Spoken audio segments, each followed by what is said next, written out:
Is anyone sitting here? No. No one is. Do you mind? Not at all.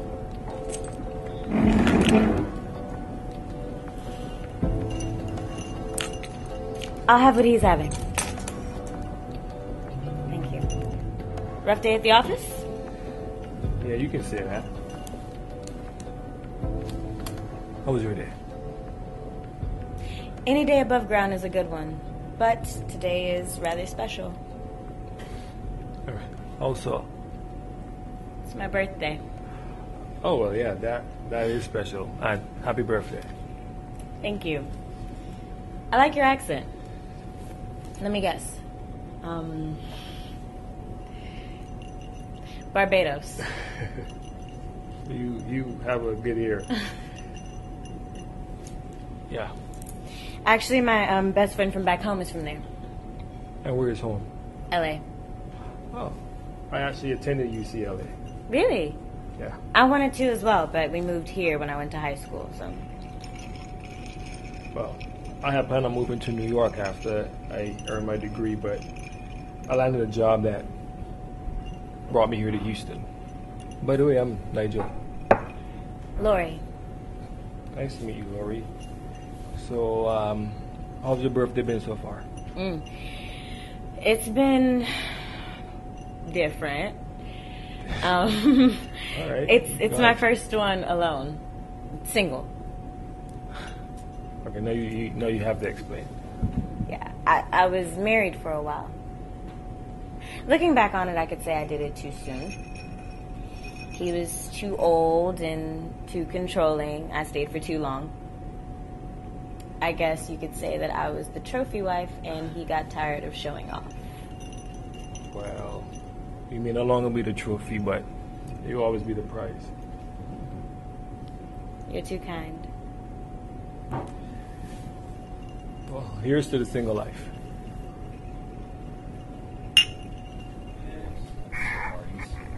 My sister sent me some pictures, so it's kind of cool. You're just vibing. A lot of celebrities do it now. Interesting. Yeah, it's a thing. Yeah, it's a thing. It's a thing. I can't remember the last time I was in the presence of a man that made me feel so connected. You have to imagine what it's been like for me. Living with the man who created this image of me and then adopting it myself. And then watching that image fade from his eyes and having to shed it myself. It was like he broke something inside of me. Even had me questioning my own desirability. Wow. I'm sorry you had to go through that. But I don't understand how you can wake up every morning, go to the bathroom, Look in the mirror and see your beautiful face. Shower, caressing your beautiful flesh, and somehow lose sight of your desirability. Well, as much as we've connected, we seem to have confused one another. How so? Because I don't understand how you could exude such raw masculinity, yet refined sensuality, and seem so oblivious to your own desirability. Well, I wish you could feel the way you make me feel right now. Just the thought of your touch is like electric, shocking my senses.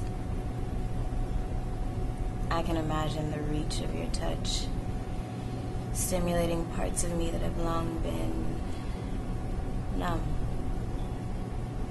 Just feeling parts of me that no man has ever felt.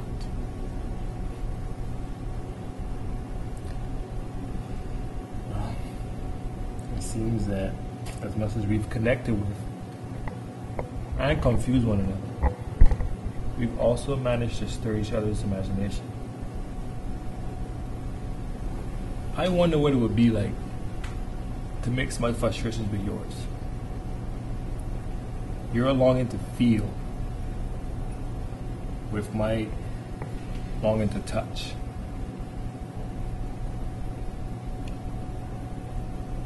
Would you like to get out of here?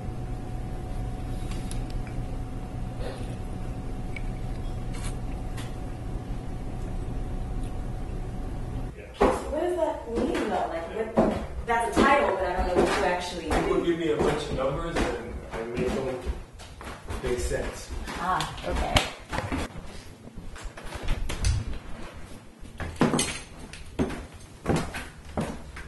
Come in.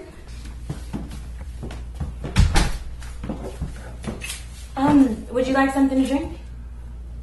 Sure. Whatever you have would be fine. Okay. Have a seat. Make yourself at home.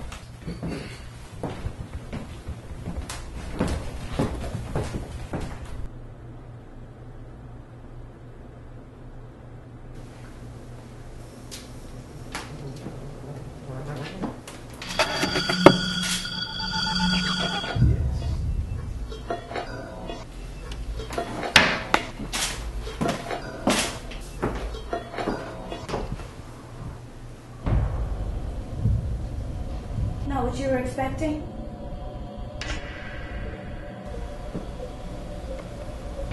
What are you doing? Collecting on a debt you owe. A debt that I owe? Think you got me confused with somebody else? Oh, no. There's no confusion or mistakes. I have no idea what we're talking about. You really are oblivious, aren't you? Oblivious to your desirability and to your culpability. You played a major role in an act of betrayal that destroyed my life. What? Yes, Nigel Clark. That's your last name, right? Clark? Your father is Lawrence. He's an associate of my father, and as it turns out, they were both thieves who had us all thinking that they were legitimate businessmen. So my father? That's what this is all about? Yes, Nigel. This is about your father and how he destroyed my life. You can't be serious. What do I have to do with my father? I'm not the man he... Your father is not a man. He is a rat who sold out his friends, and the excuse, the reason that he gave to justify it all was you. His precious son that he just couldn't leave behind. But that was not my doing. It was his decision, not mine. You can't hold me accountable for what my father did. I'm holding you accountable for my father. When he left, I lost everything. My friends, my house, everything. But you benefited from your father's betrayal, so it's only right that you are held accountable. And in the end, of all the people that your father has betrayed, in the end, he'll realize it was you who he hurt the most. Just put the gun down. Think about what you suggested. You know you can't get away with this. How many people saw me leave that bar with you? My car parked right outside your apartment. This isn't my apartment. It belongs to an old coworker of mine. She works offshore. She doesn't even know I have a key. By the time they find you, no one will know how you got here. can contact my father.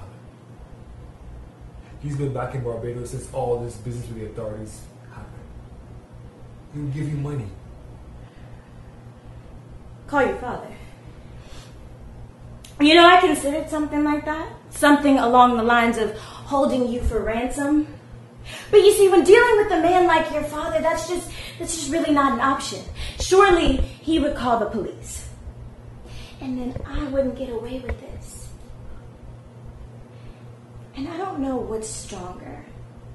My desire to get away with this or my desire to pay your father back for all of the pain that he's caused me. Wait, just wait. I won't tell him about you. I will just tell him to wire me money. No questions asked. Enough to get you anything you want. Really? Yes. Anything I want?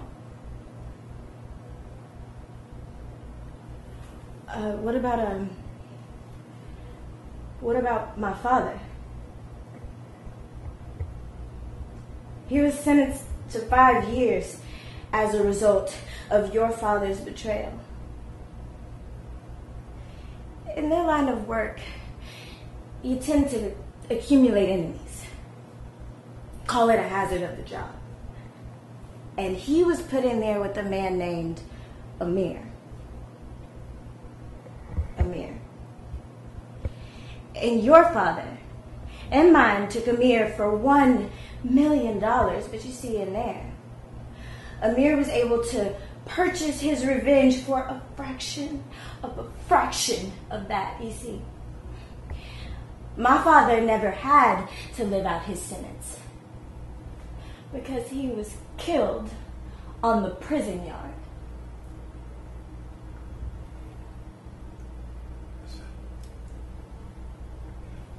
Just put the gun down, please.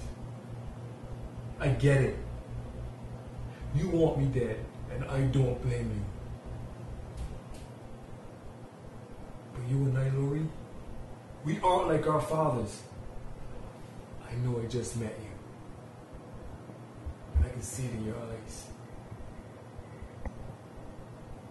We shouldn't have to pay for their sins. I shouldn't have to die for what my father did, and you shouldn't have to live with blood on your hands. Look, I'm sorry.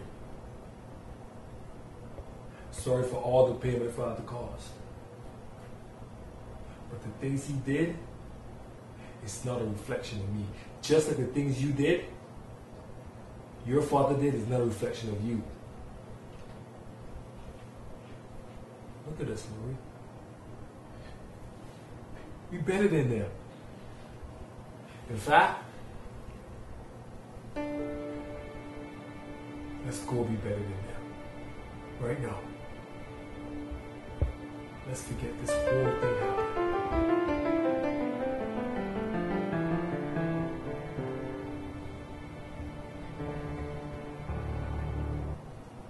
Some things can't be forgotten.